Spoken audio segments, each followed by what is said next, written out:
The gang invasion of wealthy neighborhood.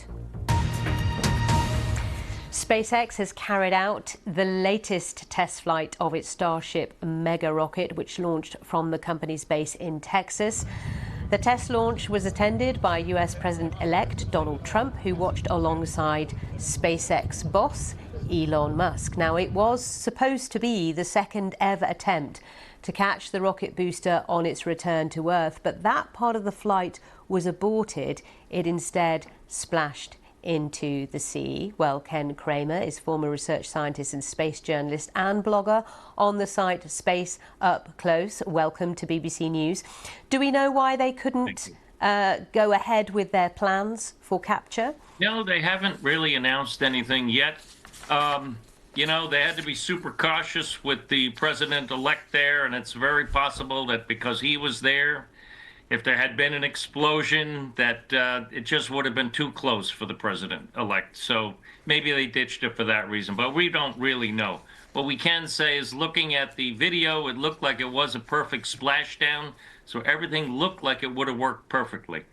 And other than that, it did seem to proceed very well, the test flight. Yeah, I was going to say, we're looking at the images now, and it's always breathtaking, isn't it, watching these rocket launches. So give us your take on the progress SpaceX is making and what this means going forward, given President-elect Trump, of course, is keenly involved now to a degree with Elon Musk. Your thoughts? Yeah, that's a really complicated situation. We'll see how it goes, but yeah, it was, like I said, it was mostly a successful test flight. The upper stage seemed to land very well in the Indian Ocean, guided just to where they wanted it to be. A really important milestone was they were able to relight the upper stage engine while they were in space, and that's critical so that they can direct it to the moon and into Earth orbit for future flights. Because why is this so important? For NASA, because it is the human lander for the Artemis program, so it's got to work.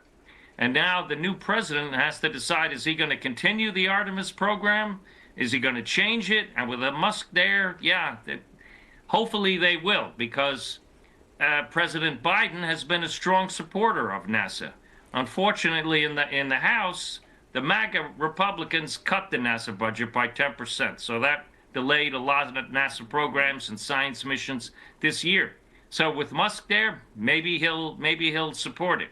That is what, you know, the future will tell. We don't really know the answer, but Musk does seem to have a lot of influence, and there's a lot of space contracts, and there could be a big conflict of interest too.